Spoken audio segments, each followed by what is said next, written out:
Hey docs.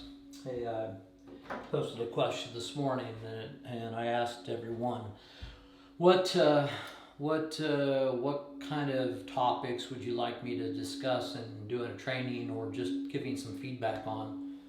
And a couple responses I've got has been on day one and day two, report of findings in day one and day two. So I kind of want to lay the groundwork for this first. I'm not going to go into a full training of everything on what you do all the way through on day one or day two on this video, but I'm going to give you kind of the foundation for it.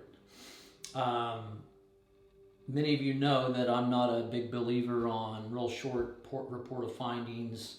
I'm really about educating the person about their condition and on the report of findings. First visit, you're building rapport, you're extracting the different questions that you need and answers that you need in order to better take care of that case to determine if they're a good fit for your practice, because not everyone is going to be a good fit. On day one, I'm assessing, is this someone that I want to work with? Is this someone that's going to probably follow my direction or not? Do they feel like their problem is urgent enough? And can I raise their level of urgency for their condition on day one? If I'm not able to raise their level of urgency for taking care of this problem, they're probably not going to pay the amount of money that I require to start in my practice to get the results that they need, right? And so if I can't see that there's a level of urgency in that condition, I'm going to pull back from that person and I'm going to try to get them to come towards me. If I can't get them attracted into me in that I'm the authority and I'm the person that can actually help them with this condition and get them the results that they're looking for when no one else has, then I'm probably not going to be able to get much further. So it could be a pretty short consultation with that person. You aren't going to be able to save everyone. And I think this is a problem with a lot of doctors. We try to save everybody. We try to want to help everybody, and some people just don't want to be helped. Some people just aren't going to be helped, and that's the fact of the matter. You help as many people as you can. You be selective. Obviously, you need enough traffic or leads or calls coming into your practice. I call them opportunities. If you get enough opportunities coming into your practice, then you look at the amount of percentages you get scheduled, showed, and then converted. And so those are all just statistics. Those are just numbers. And when you know the numbers, then you know how to actually scale your practice to help more people. But you have to know the numbers, right? This is the reason I have you guys keep stats, is because if we know the numbers, then we can guide your practice and we can up level it.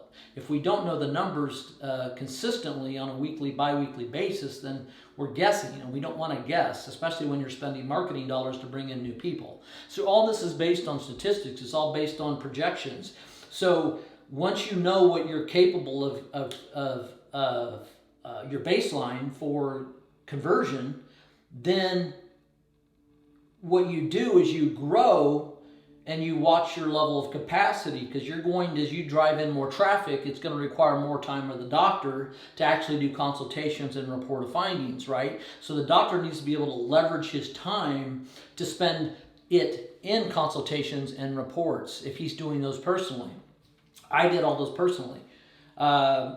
In order to outsource those types of things, you have to be very confident in any staff person to be able to perform those, especially when it comes to finances.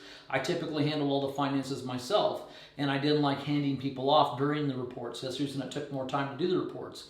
But if you're prepared in the report of findings, which is one of the biggest things I see a problem with, is doctors don't get prepared. They don't spend enough time reviewing that case and stay in the night before to make sure the calendars are done, make sure the financials are designed for that particular person, the calendars are complete, all the MRIs are in the office, they're read, the MRI reports have been diagrammed out, they've been highlighted, they've been red inked, they've been studied. So that way, the morning that I come in the next day and I've got those 3 or 4 reports on my books, I'm going to be there before everybody else in that office that morning, and I'm going to be studying those 3 or 4 reports one last time, because I know I'm going to be very busy during the report day. I'm not going to have a lot of time to go back and study these. So I look at them the night before, I prepare everything, I come in the morning of, I review all my reports before my staff gets there. That way it's fresh in my head. The reports are outside of my office. When I have a report during the day, I walk up to the door, I look at the report, I review everything, it comes back to me, boom, I go in and I do what I need to do in that report, okay? But this is just the foundation. Preparation. Make sure all your paperwork's done the night before. My staff didn't leave until all my colanders, my financials, and all the MRIs, and everything was in the folder outside of my door the night before we left for any consultations that we had that day that were coming in the next day for a report of findings. And then the doctor gets there early, the day of the report of findings, early in the morning, and he reviews these things. If you're one of these doctors that come rushing in 5 to 10 minutes before and their staff's already there, then you need to change how you run your business, because you can't close $5,000, $6,000, $8,000, $9,000 cases running your business like that. You have to be prepared. You have to be like an attorney. You're preparing for a case. You're going in there, if you've got to spend 45 minutes in there going over this with that patient, so that patient understands completely what their condition is, and not giving them a bunch of chiropractic bullshit. What you're doing is you're going in there and you're talking to them about their condition. You're talking about what's wrong with them in everyday terms, showing them the diagrams, showing them the MRI, showing them the x-ray, tying in the story of what's happened in their life and what got them to this position, and exactly what you're going to do as the doctor to help them resolve this problem when the last 15 to 20 doctors have not been able to do so. And you do that in confidence. The more you do things, the more confident you get. But if you're prepared and you go into that day 1, day 2 prepared mentally and strategically, you're going to close a lot more cases.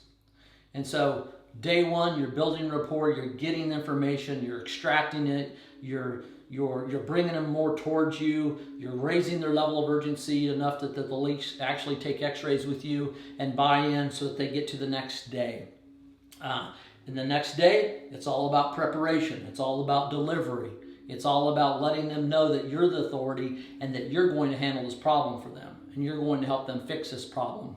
And then they're going to stick with you for a lifetime under maintenance care and to continue to keep them the spine healthy and continue to stabilize it over the next 6 to 12 months. Okay, so this is just a groundwork, basic foundation video, guys. I'll go into more details on different aspects of day 1 and day 2, but this is the gist of it. Laying your foundation, getting clear on what this case is. Is this someone I can help or not? Is this someone I want to work with or not? Is this someone that's going to be able to follow through on my recommendations, right?